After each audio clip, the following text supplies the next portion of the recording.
Bonjour à toutes et à tous. Je suis vraiment très heureuse de commencer cette journée avec cette conférence passionnante qui a pour thème enfants et adolescents de 0 à 17 ans, quelles recommandations nutritionnelles suivre.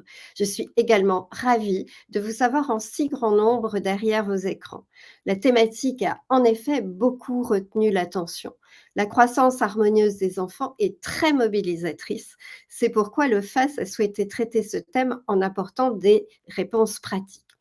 Comme vous le savez, en 2020, le Haut Comité de santé publique a actualisé les repères alimentaires du programme national nutrition santé pour les enfants de 0 à 36 mois et de 3 ans à 17 ans.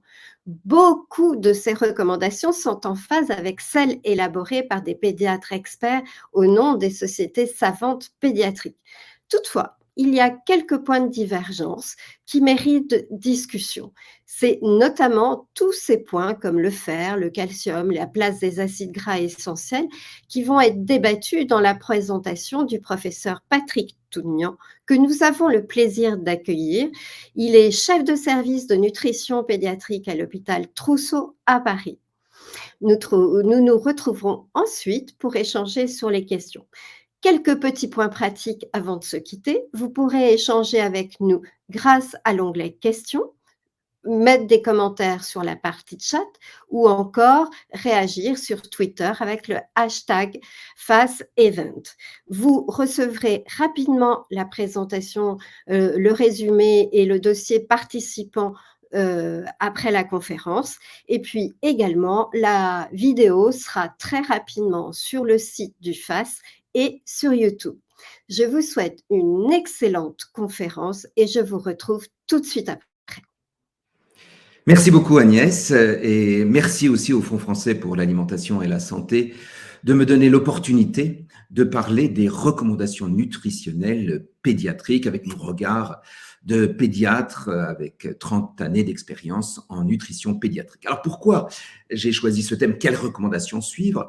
Parce qu'il y en a quand même plusieurs. Il y a effectivement les recommandations institutionnelles, celles du Haut Conseil de santé publique, essentiellement élaborées par des médecins épidémiologistes et qui ont repris les recommandations qui avaient été faites par l'ANSES, par des ingénieurs agronomes principalement. Et puis, il y a aussi les recommandations faites par les membres de la Société française de pédiatrie, donc des pédiatres, des experts pédiatriques. Alors, rassurez-vous, la majorité des recommandations sont parfaitement en phase.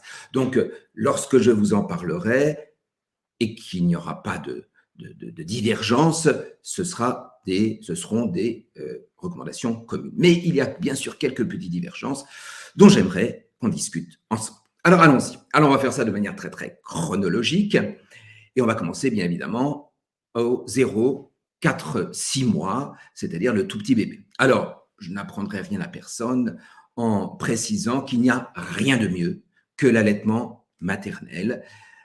Beaucoup essaient de donner les avantages de l'allaitement par rapport au biberon de lait infantile. Je ne les donne jamais parce que pour moi, ce doit être une évidence que l'allaitement est meilleur que l'alimentation au biberon. Néanmoins, il ne faut pas culpabiliser une maman qui, quelles que soient ses raisons, a décidé de ne pas allaiter. Et puis, ça donne l'opportunité au papa de participer à l'alimentation, ce qui est bien sûr un peu plus compliqué, et je parle en connaissance de cause, quand la maman allaite exclusivement.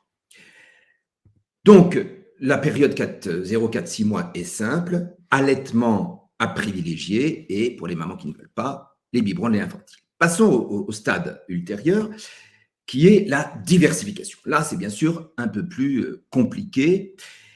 Les recommandations institutionnelles et pédiatriques générales, internationales, nationales sont à peu près en phase.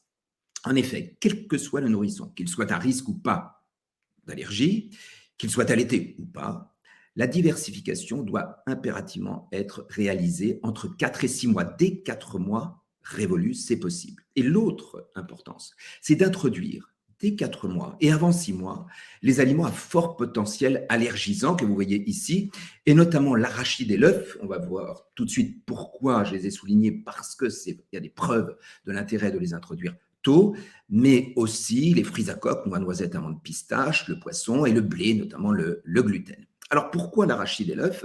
Eh bien, cette publication du New England, qui date de quelques années, a révolutionné l'âge d'introduction des aliments. Vous voyez, c'est un très très beau travail réalisé donc chez des enfants, des nourrissons de 4 à 11 mois qui avaient un eczéma sévère, donc à risque allergique. Ils ont été randomisés, tirés au sort pour recevoir de l'arachide ou rien du tout. Alors vous allez me dire des cacahuètes à 4 mois, non, ce n'était pas des cacahuètes, c'était soit du beurre de cacahuète qui contient des protéines de cacahuètes, soit du curly, enfin c'était le bamba, qui sont des biscuits apéritifs à cacahuètes qu'on diluait bien sûr dans l'eau. Et ils recevaient ça 3 fois par semaine pendant 5 ans. Le diagnostic d'allergie a été posé par un test de provocation orale. Alors, en intention de traiter, vous savez, en intention de traiter, c'est lorsque tous les enfants, dès qu'ils sont entrés dans l'étude, doivent être pris en compte. On voit déjà une différence très nette. En gris, vous avez ceux qui n'ont pas eu de cacahuètes, en vert, ceux qui en ont eu, et vous voyez une diminution considérable du risque d'allergie à la cacahuète. Et puis, ce qu'on appelle l'analyse per protocole, ce sont des analyses qui sont faites dans un deuxième temps, après avoir exclu les enfants qui n'ont pas pu bien faire le protocole. Alors, pourquoi ils n'ont pas bien fait? D'abord, parce qu'ils ont été allergiques lorsqu'ils ont pris l'arachide, on n'a bien évidemment pas continué à leur en donner, ou bien parce que les parents ont abandonné, parce que c'était trop difficile à faire et qu'ils ont abandonné avant 2 ans. Ceux qui ont tenu au moins 2 ans, ils ont été inclus. Et là, vous voyez, l'allergie à la cacahuète disparaît quasiment totalement. D'où l'intérêt de l'introduction précoce de la cacahuète. Et puis, un deuxième travail, cette fois avec de l'œuf. On a toujours des nourrissons un peu plus jeunes, 4 à 5 mois, avec de l'eczéma, qui, pareil, sont tirés au sort pour recevoir, alors cette fois, c'est en double aveugle, soit de la poudre d'œuf, avec des quantités qui augmentent en fonction de l'âge, soit un placebo, c'est-à-dire rien du tout. Personne ne sait si c'est la poudre d'œuf ou le placebo. Le traitement de l'eczéma a été très bien fait pour éviter un premier contact avec l'œuf à travers la peau.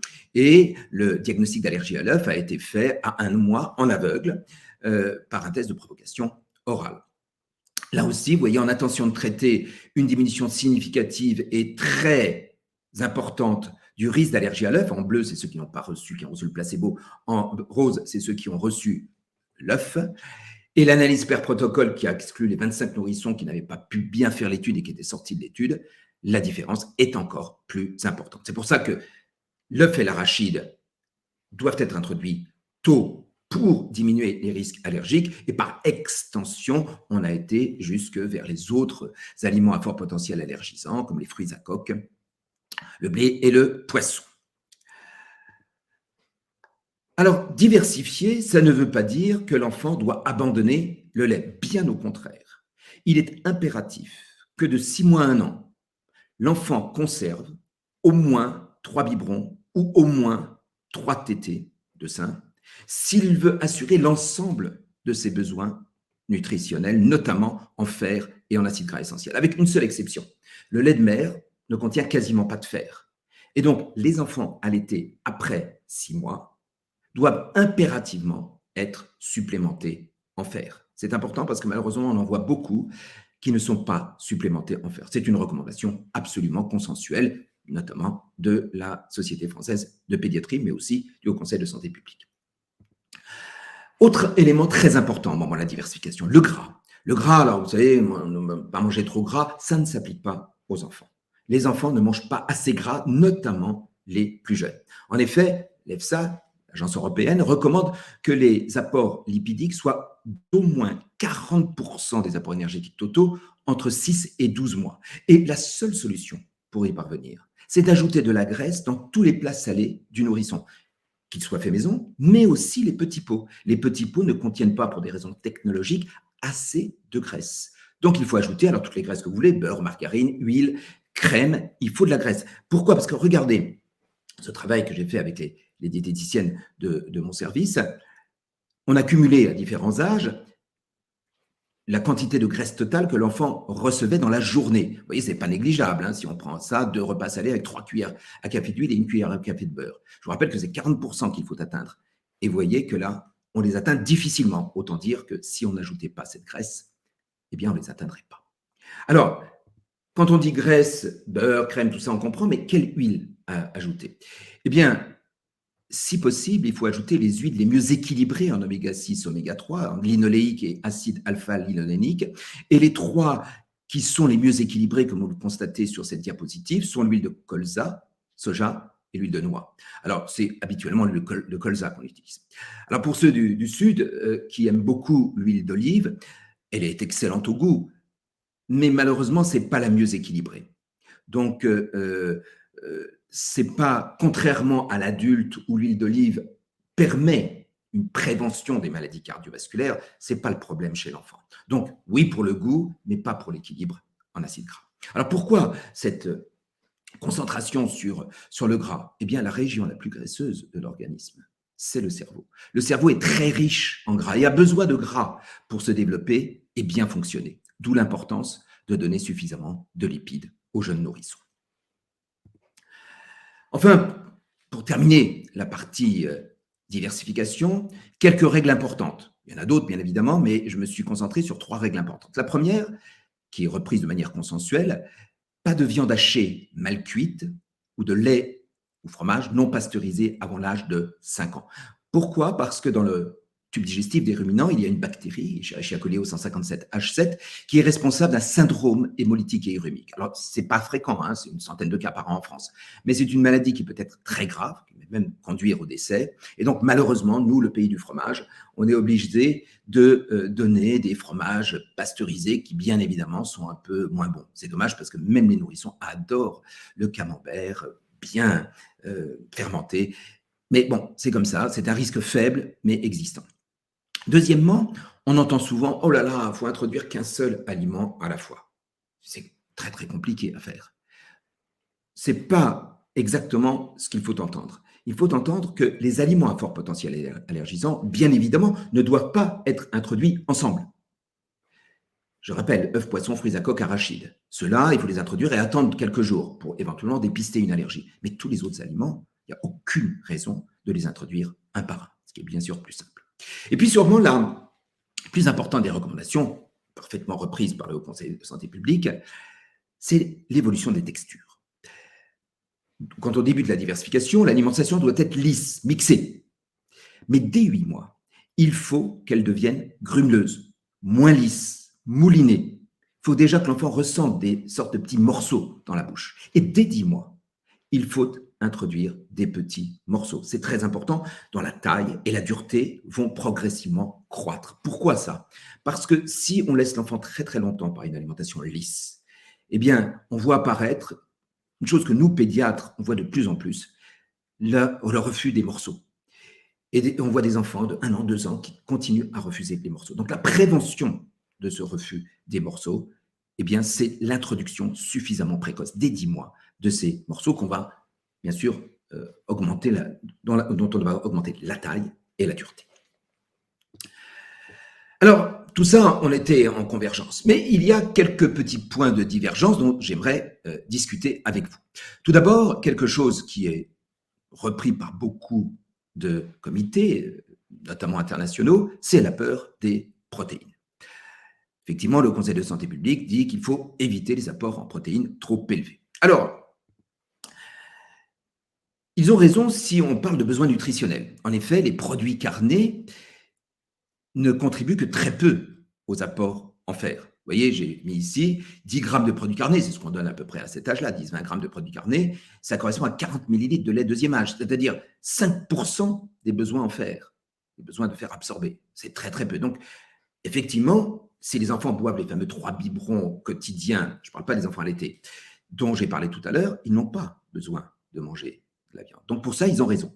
En revanche, et je pourrais en discuter avec vous tout à l'heure si vous voulez, mais les travaux qui prétendent que l'excès de protéines rend les enfants obèses sont totalement biaisés.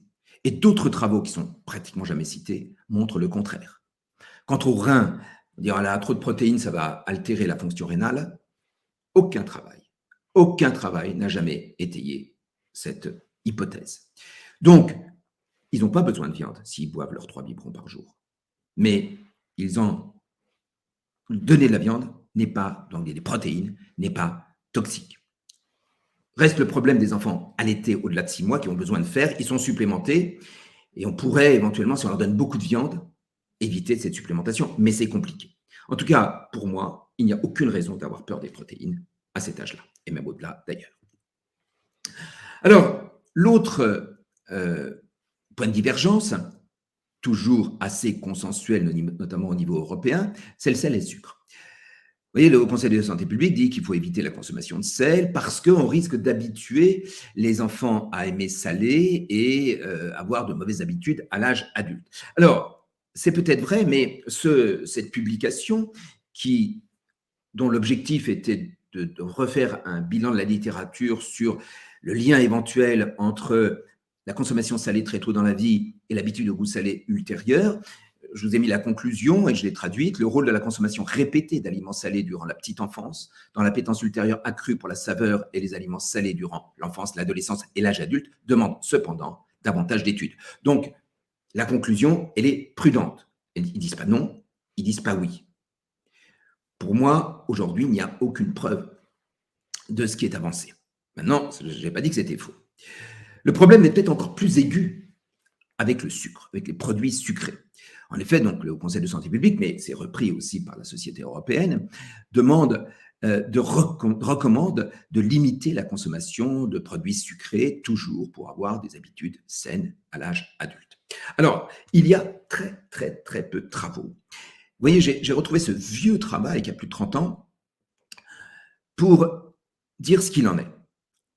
Ce travail, juste pour le résumer, ils ont pris des jeunes enfants et ils leur ont donné non pas des morceaux de sucre, comme on peut le croire sur cette diapositive, mais du tofu. Vous savez, le tofu, c'est la protéine de soja. C'est neutre, hein, ça n'a pas de goût. Et donc, ils leur ont donné 20 fois de suite, soit du tofu sucré, soit du tofu neutre, soit du tofu salé. Puis ensuite, ils leur ont proposé le choix entre les trois et sans aucune surprise, ceux qui étaient habitués au tofu sucré ont préféré le tofu sucré, le neutre et le salé, le salé. On peut en déduire qu'on habitue les enfants au goût sucré. Moi, je l'interprète autrement. J'interprète qu'on peut habituer, et ça c'est une certitude, les enfants à aimer le tofu sucré, comme on peut les habituer à manger du yaourt sucré, des petits Suisses sucrés. Mais ça ne veut pas dire qu'on va les habituer au goût sucré, et qu'on va augmenter l'appétence ultérieure pour le goût sucré. Mais même si c'était vrai, parce que là encore, je ne peux pas affirmer de manière absolue que c'est faux, comme on ne peut pas affirmer que c'est vrai. Eh bien, il faut savoir que la préférence gustative pour le goût sucré, contrairement à ce qu'on pense, n'est absolument pas reliée à un risque accru d'obésité. Nous qui sommes le service de référence de la prise en charge de l'obésité pédiatrique, j'en vois depuis plus de 30 ans, je peux vous assurer que les enfants obèses ne sont pas plus attirés par le sucre, ils sont même plus attirés par le gras, parce que c'est plus calorique. Effectivement, la préférence gustative pour le goût sucré n'est reliée ni à une surconsommation énergétique, ni à une tendance au grignotage interprandial, ni à un risque d'obésité. Donc, moi, je serais plus nuancé. Je dirais qu'il n'y a aucun risque à ajouter un peu de sel et de sucre dans les plats préparés aux nourrissons. Je n'ai pas dit qu'il fallait vider la salière et vider la boîte de sucre. J'ai dit qu'ajouter un petit peu de sucre, c'est un rehausseur de goût, ça améliore le goût et préparer les enfants à avoir une bonne langue culinaire, ça me paraît au moins aussi important. Et donc, ajouter raisonnablement du sel, ajouter raisonnablement du sucre, notamment dans les produits laitiers, dans certaines compotes acides, je ne vois vraiment pas quel est le problème. Et d'ailleurs, les puéricultrices, les auxiliaires de puériculture, les infirmières avec lesquelles je parle qui sont dans les crèches, où on applique parfaitement cette recommandation, qui encore une fois n'est pas uniquement du Haut Conseil de santé publique, mais qui est aussi de la Société européenne de nutrition pédiatrique, eh bien, elles le regrettent parce que les enfants n'aiment plus ce qui n'est pas salé, ce qui n'est pas sucré. S'il y avait un risque, je serais le premier à l'exclure, mais sincèrement, je ne crois pas qu'il y en ait. Donc, si on résume les points importants, entre 6 et 12 mois, les enfants allaités doivent avoir une supplémentation à faire. Les autres qui reçoivent les biberons, au moins 3 biberons pour assurer l'ensemble des besoins, et ne pas oublier d'ajouter des graisses dans tous les plats salés du nourrisson. Passons à maintenant la période 1-3 ans, 12-36 mois. La Société française de pédiatrie en 2017, donc le groupe de travail que j'ai eu la chance de diriger, a très clairement écrit que la consommation de lait de croissance était recommandée pour assurer les besoins en fer après l'âge d'1 an. Alors, sur quoi nous nous sommes basés? Eh bien, sur des publications, bien évidemment. Nous avons recueilli, à l'époque 10, mais une autre a été publiée depuis, 11 essais cliniques contrôlés et randomisés, donc qui avaient tiré au sort pour que les enfants reçoivent soit du lait de croissance, soit du lait de vache. Et ils ont été suivis avec une durée variable, vous voyez, de 4 à 12 mois. L'évolution de la ferritinémie, donc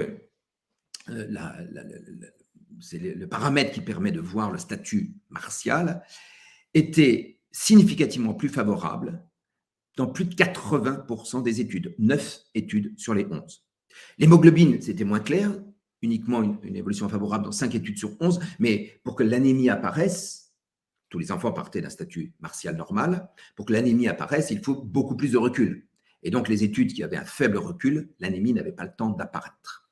Donc, c'est là-dessus que nous sommes basés, entre autres, pour dire qu'il fallait du lait de croissance. Et puis, plus récemment, une équipe française a repris, dans la France entière, 561 enfants de 2 ans, où ils ont évalué les apports en fer ingérés selon différentes sources alimentaires. Et vous le voyez sur cette diapositive, vous voyez la petite courbe en bleu qui est ici, ce sont les enfants qui ne consomment pas de lait de croissance. Et donc la conclusion de cette étude est de dire que 45%, c'est-à-dire pratiquement la moitié des enfants qui ne consomment pas de lait de croissance ont un fer inférieur aux apports recommandés par l'EFSA, qui sont de 5 mg par jour. Je parle ici de fer ingéré. Si on prend les recommandations que nous avions faites, qui étaient supérieures à 7 mg par jour, là, la grande majorité des enfants seraient théoriquement carencés en fer. Donc, les recommandations, ici, c'était aussi des experts pédiatriques, notamment de pédiatrie ambulatoire, donc qui voient énormément d'enfants, c'est vraiment le lait de croissance. Alors, le Conseil de santé publique est d'accord. Il dit effectivement qu'on peut continuer le lait maternel, donner du lait de croissance, mais il donne l'alternative du lait de vache, en disant bien qu'il s'agit de lait entier. Et que si l'enfant ne voulait pas de lait de croissance, eh bien, on pouvait utiliser d'autres aliments riches en fer, les légumineuses, les viandes, et ajouter la vitamine C. Je rappelle juste que la vitamine C augmente l'absorption du fer non héminique. Ça n'a pas d'influence sur le fer héminique. Alors, voyons ça. Voilà, j'ai repris donc les recommandations de la Société française de pédiatrie, donc les besoins en fer absorbés et non pas ingérés, parce qu'il y a une grande différence. C'est 0,7 mg par jour, on y reviendra. 0,7 mg par jour. Donc, pour les assurer, c'est quoi? C'est 360 ml de lait de croissance. Donc, c'est pour la totalité. Mais avec une portion de viande, comme on va voir, un biberon suffit. Bon, 40 litres de lait de vache, on n'en parle pas. 125 grammes de produits carnés. Retenez bien ça, 125 grammes, je vous rappelle qu'on est chez des enfants de 1 à 3 ans. Donc, 125 grammes, ce n'est pas possible. Ce n'est pas que c'est dangereux, c'est juste que ce n'est pas possible. Donc, ce que recommande le Conseil de santé publique, c'est très difficile à faire en pratique. Puis, les légumineuses, j'ai rajouté les épinards, qui sont encore plus riches en fer que les légumineuses. Vous voyez que c'est vraiment absolument impossible, 930 grammes, 1,4 kg de légumes cuits. Et puis, si on passe encore plus à la pratique, eh bien, vous voyez, avec un biberon, c'est ce qu'on a recommandé, un biberon de lait de croissance de 150 ml, plus une portion de produits carnés d'environ 30-40 grammes, on arrive pile au 0,7 mg. Et toutes les autres solutions sont difficiles. On a du mal à les atteindre. Vous voyez, si on fait une portion carnée et 200 grammes de végétaux riches en fer, notamment des légumineuses et des épinards, il faut en donner quasiment tous les jours, et donc du lait de vache, 0,4. Si on enlève la viande, 0,2. C'est la théorie. Alors, vous savez, c'est des apports nutritionnels recommandés, c'est-à-dire que pour certains enfants, ça suffira. Mais si on veut s'intéresser à l'ensemble d'une population, une partie de la population risque d'être carencée en fer. Donc, nous continuons, nous pédiatres, à recommander formellement le lait de croissance. Et jusqu'à quand? Vous vous souvenez, je vous ai dit, pour assurer, je reviens juste un peu en arrière, pour assurer les 0,7 mg, il faut 125 grammes de produits carnés. Eh bien, c'est pour ça qu'on a dit qu'il fallait continuer ce lait de croissance jusqu'à temps que l'enfant soit en mesure de pouvoir ingérer ces 100-150 grammes de produits carnés par jour. Et là, pour la plupart des enfants, c'est bien au-delà de 3 ans qu'il faut continuer de donner du lait de croissance. En tout cas, c'est la recommandation que nous avons faite. Donc, si on termine cette partie 0-3 ans, eh bien, les recommandations que je retiens, c'est le lait de croissance. En tout cas, tous les experts pédiatriques de terrain sont d'accord avec ça, à poursuivre pour les apports en fer, à poursuivre jusqu'à au moins 3 ans et souvent au-delà. Juste avant de terminer cette partie jeune enfant, j'aimerais insister sur 2 points, rapidement mais importants. Tout d'abord, on parle beaucoup de prévention de l'obésité. Malheureusement, aujourd'hui, aucune étude sérieuse ne permet d'affirmer qu'on puisse prévenir l'obésité à cet âge. Ni l'allaitement, contrairement à ce qu'on lit beaucoup, encore une fois, je suis un grand promoteur de l'allaitement, mais ça ne prévient pas l'obésité, en tout cas, on n'a pas de preuves, ni la réduction des apports protéiques et des produits sucrés, on en a parlé, ni la limitation de la prise de poids au cours des premières semaines de vie, ça n'est pas une cause d'obésité, ni l'écoute des sensations de faim et de rassasiement chez l'enfant. Beaucoup croient que c'est comme ça qu'on peut prévenir l'obésité. Non, la régulation du poids chez l'enfant est parfaitement bien faite, ce n'est pas ça qui rend obèse. Et malheureusement, c'est un travail que nous avons fait, ni le dépistage et la prise en charge précoce d'un rebond d'adiposité. Aujourd'hui, il faut savoir qu'on n'a aucun moyen de prévenir l'obésité correctement à cet âge-là. Et donc, on parle beaucoup des 1000 jours, donc je voulais mettre quand même une diapo sur les 1000 jours, en précisant bien 2 choses. Il y a des conséquences qui sont clairement démontrées, et je vous en ai parlé. L'âge d'introduction des aliments et l'allergie, on l'a très clairement vu par des études remarquablement bien faites. Les carences en fer, en acides gras essentiels, en calcium, à cet âge-là, ont des conséquences dramatiques. Notamment les carences en fer au cours des 1000 premiers jours induisent des défauts de développement cérébral qui sont irréversibles. Plus concrètement, les enfants vont avoir des problèmes psychiatriques éventuellement et cognitifs. Tout cela, c'est parfaitement démontré. En revanche, les conséquences qui ne sont pas démontrées et pourtant largement débattues, la prévention de l'obésité, je viens d'en parler, mais aussi tous les risques liés aux excès. On en a parlé, les risques des excès de protéines, c'est le sucre. Donc, oui pour les carences et l'allergie, donc ce qui n'est pas génétique véritablement, et non pour ce qui a une grande particularité individuelle, c'est-à-dire que chaque individu réagit différemment face aux excès ou aux risques d'obésité. Voilà, donc ça c'était la première partie qui concernait les jeunes enfants. Passons maintenant à l'autre partie, les 3-17 ans. Alors, je vais reprendre, pour moi, il y a 4 piliers dans l'alimentation équilibrée de l'enfant et de l'adolescent qu'on va voir un par un. Donc, commençons par le premier pilier, le fer. La Société française de pédiatrie, donc le groupe de travail, nous étions une dizaine, que donc j'ai eu la chance de coordonner, a très clairement dit que pour assurer les besoins en fer de tous les enfants et les adolescents, encore une fois, c'est des apports nutritionnels recommandés, donc c'est une courbe de Gauss. Eh bien, pour être sûr, il faut que les enfants consomment 2 produits carnés par jour, midi et soir. Alors là, on n'est pas d'accord. Là, on n'est pas d'accord avec le Haut Conseil de santé publique qui, lui, dit l'inverse. Il n'est pas nécessaire de consommer des produits carnés à chaque repas et il est possible pour certains repas de consommer des produits qui sont des sources alternatives de protéines. On y revient. Et deuxièmement, il conseille de limiter à 500 grammes par semaine maximum la viande. Eh bien, voyons ça ensemble. Alors, tout d'abord, premier écueil, l'intérêt de la viande, ce n'est pas du tout les protéines. Pas du tout. Le seul intérêt de la viande, c'est le fer. En effet, les protéines, on en trouve partout. La viande, bien sûr, les produits laitiers. Le gruyère est plus riche en protéines que la viande. Mais aussi, quand on mélange céréales et légumineuses, on n'a aucun problème. Je rappelle que les végétaliens, qui ne mangent donc aucun produit d'origine animale, ne sont pas carencés en protéines. Donc, c'est une confusion. Donc, je suis d'accord, on peut parfaitement remplacer la viande avec des légumineuses pour les protéines. Mais ça n'est pas le problème.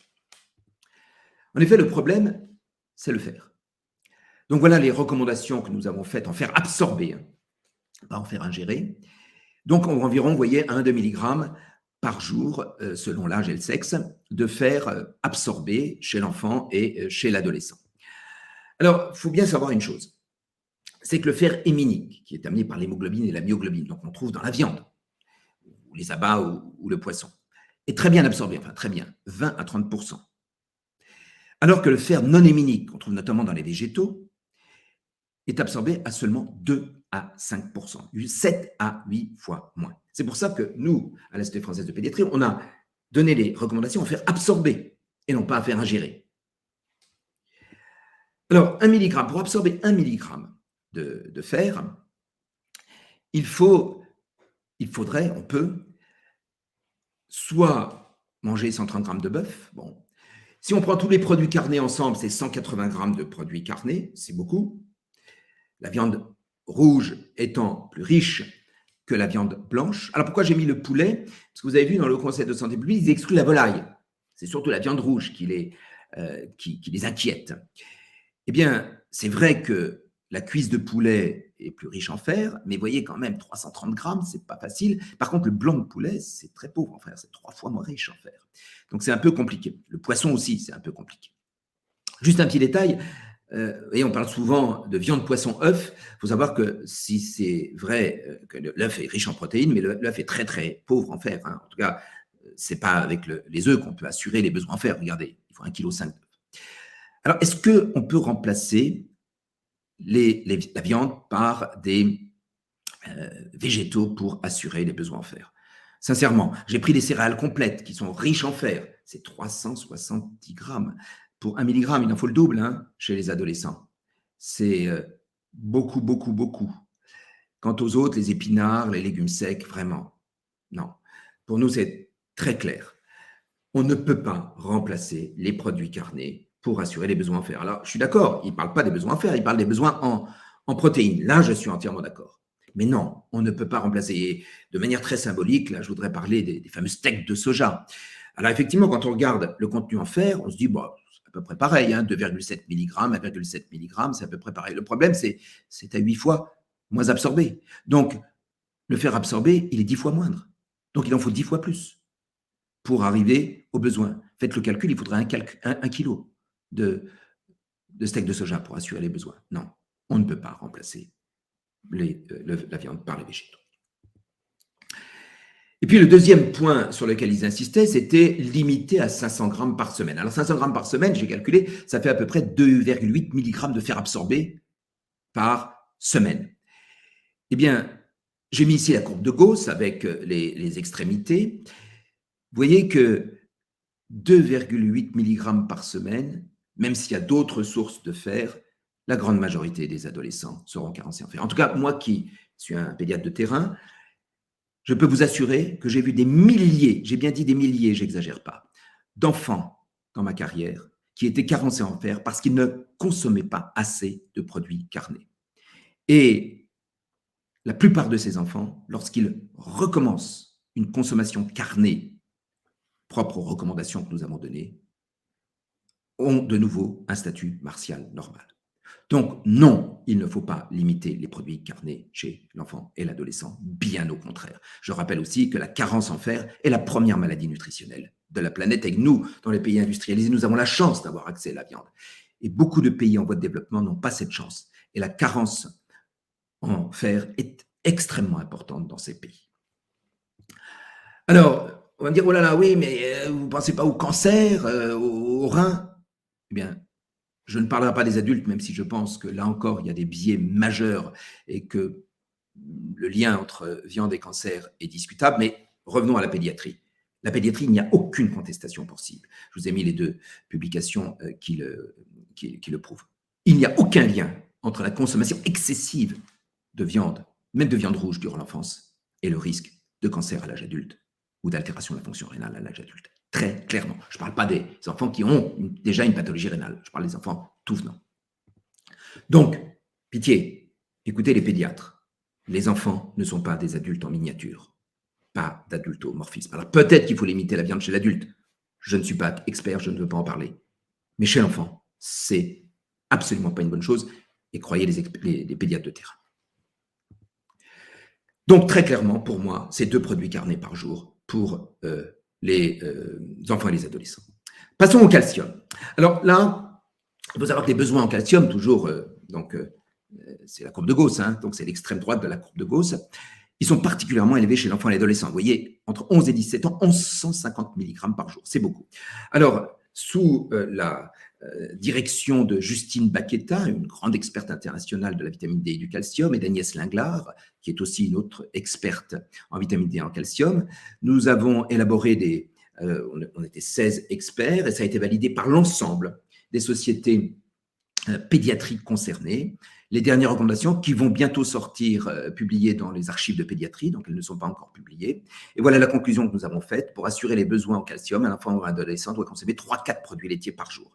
Une grande discussion a eu lieu parce qu'on s'est dit, il y en a plein qui ne consomment pas ça. Qui doit-on supplémenter en calcium? Eh bien, si on supplémentait tous les enfants qui n'étaient pas à 3 produits laitiers par jour, on aurait supplémenté quasiment tout le monde. Donc, c'était difficile. Donc, notamment avec Agnès Linglard, on a décidé de prendre la limite minimale de 300 mg par jour, ce qui correspond à un bol de lait. Et donc, de supplémenter les enfants qui ne buvaient pas de lait ou qui ne consommaient pas 3 produits laitiers par jour. Ça va en faire déjà beaucoup. Alors, on est d'accord avec le Haut Conseil de santé publique. Bon, ils disent 3, nous on dit 3, 4, c'est à peu près pareil.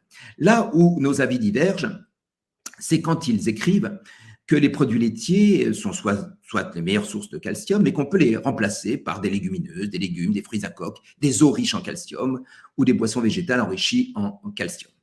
Alors, voyons, est-ce qu'on peut remplacer par autre chose que des produits laitiers? Alors, c'est vrai que certains végétaux, notamment le chou, vous voyez là, ou le brocoli, sont des aliments riches en fer. Enfin, riches en fer, c'est de l'eau, hein, les végétaux, donc, mais c'est proportionnellement riche en fer.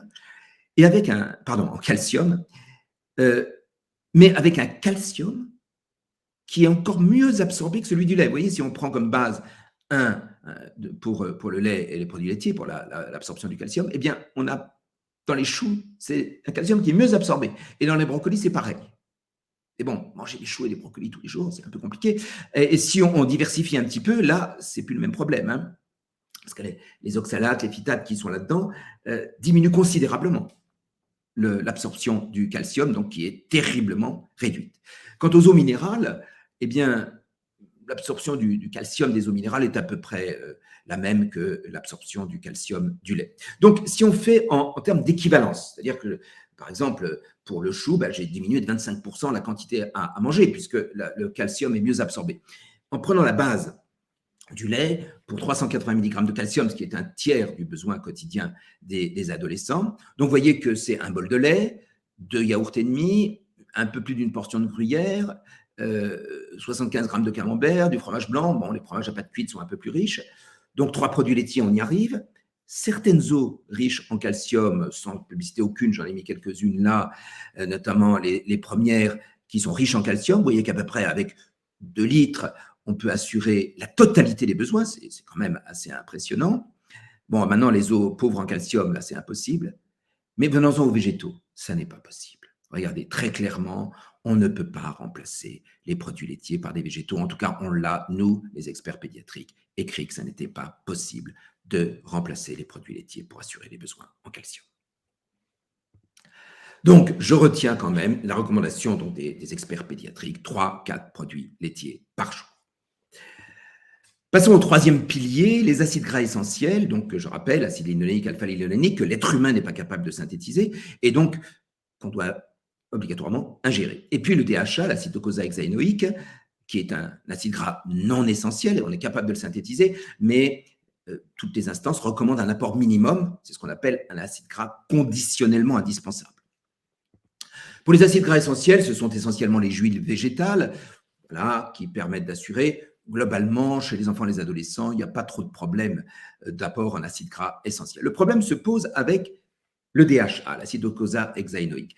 L'acide docosahexaénoïque, on en trouve quasi exclusivement dans les produits de la mer, même exclusivement, si j'y ajoute les algues marines. Avec des poissons gras qui sont plus riches en EPA et en DHA que des poissons maigres. Je vous ai mis ici les besoins hebdomadaires. Et donc, vous voyez qu'avec 1 à 2 poissons par semaine, c'est une recommandation de l'ANSES, ça à l'époque, 1 à 2 portions par semaine, dont 1 gras, vous assurez les besoins en DHA. Donc, pas de problème. On peut donner du poisson 1 à 2 fois par semaine. Et là, autant les enfants, la grande majorité des enfants, aiment les produits carnés, aiment les produits laitiers. C'est un peu plus compliqué pour le poisson. Et c'est là où nous, pédiatres, nous devons trouver des solutions pour donner du poisson, si possible du poisson gras. Donc, troisième pilier, 1 à 2 fois par semaine du poisson et des huiles végétales. Reste le dernier pilier, les fameux phytonutriments. Phytonutriments, ce sont les végétaux. Donc, les nutriments apportés plus spécifiquement par les végétaux. Alors, le Haut Conseil de santé publique reprend un slogan que vous connaissez tous, au moins 5 fruits et légumes par jour, donc chez l'enfant. Alors, voyons ça de manière un peu scientifique. Quels sont les apports nutritionnels qui sont spécifiques aux végétaux, c'est-à-dire qu'on ne retrouve nulle part ailleurs? Je parle des végétaux en excluant un petit peu les céréales. Bon, c'est des vitamines B essentiellement dans les céréales, il n'y a pas de carence en vitamine B, en tout cas en dehors de la B9. Donc, ce qui est spécifique aux végétaux, c'est les fibres et les antioxydants. Bon, c'est sûrement très important chez l'adulte, compliqué chez l'enfant, en tout cas les preuves scientifiques. Et puis certaines vitamines, notamment la B9, l'acide folique et la vitamine C, qu'on retrouve beaucoup moins dans les produits qui ne sont pas d'origine végétale. Alors, pour les fibres et antioxydants, eh bien, ça n'existe pas. On n'est pas carencé en fibres antioxydants. Il y a des travaux qui montrent que ça pourrait être intéressant. On va y revenir tout de suite chez l'adulte, mais chez l'enfant, il n'y a pas de carence en fibres et en antioxydants. Donc, on ne peut pas parler de carence à ce niveau-là. Quant aux vitamines B9 et notamment C, il faut savoir qu'il y a des carences. J'en ai vu très peu dans ma carrière, mais j'en ai vu. Mais pour des régimes qui sont totalement dépourvus de végétaux pendant au moins un mois et parfois même au-delà. Ce que j'ai vu, c'est 0,0,0 végétal frais pendant des mois et des mois, notamment pour la vitamine C. Pour l'acide folique, en dehors des régénérations d'anémie ou bien sûr la prévention de la spina bifida, mais c'est chez les femmes enceintes, les carences d'origine nutritionnelle sont tout à fait exceptionnelles. Donc, ça existe, soit, mais il faut des régimes extrêmement déséquilibrés. On voit ça notamment chez certains autistes qui mangent très très peu d'aliments. Mais à part les enfants qui ne mangent jamais de végétaux, c'est exceptionnel d'avoir des carences. Alors, vous allez me dire, mais d'où ça vient alors ces 5 fruits et légumes? Eh bien, ça vient d'une remarquable étude publiée en 2004. Regardez, c'était une étude fantastique où 13 017 femmes et hommes de 35 à 60 ans, donc on n'est pas en pédiatrie, ont pris pendant 8 ans des gélules qui contenaient soit des vitamines et des antioxydants, soit un placebo. Pendant 8 ans, certains individus ont pris des placebos. Et donc, ils ont été suivis pendant 8 ans et ils ont notamment regardé si ces vitamines et antioxydants permettaient la prévention des cardiopathies ischémiques et du cancer, tous les cancers. Chez les femmes, vous voyez, ça ne marchait pas. Alors, l'hypothèse, c'est qu'elles mangent déjà beaucoup de vitamines et d'antioxydants. Chez les hommes, ça ne marchait pas pour les cardiopathies ischémiques, mais ça marchait pour le cancer, notamment le cancer du côlon. Donc, cette étude a montré que chez les hommes, ça pouvait prévenir le cancer du côlon. Et pourquoi les 5 fruits et légumes? Tout simplement, on a pris ce qu'il y avait dans la gélule qui contenait les vitamines et les antioxydants, et on a traduit ça en 5 portions de fruits et légumes. Alors, les bruits courent que c'était bien plus, mais qu'on a réduit. Maintenant, bon, restons-en là, c'est-à-dire qu'il faut bien choisir ces légumes et ces fruits pour avoir exactement ce qui se trouvait dans ces gélules. Donc, vous avez vu, si on part de cette étude, eh bien, ça prévient les cancers du côlon chez l'homme de plus de 35 ans. On est loin de la pédiatrie. Et donc, là encore, je dis pas d'adultomorphisme. Pas d'adultomorphisme et il n'y a pas d'études. Il n'y a pas d'études qui permettent de dire voilà le nombre de fruits et légumes qu'il faut chez l'enfant. Beaucoup de parents sont angoissés. J'en ai vu des centaines qui me disent mais 5 fruits et légumes, on entend ça, mais on n'y arrive pas, docteur, on n'y arrive pas.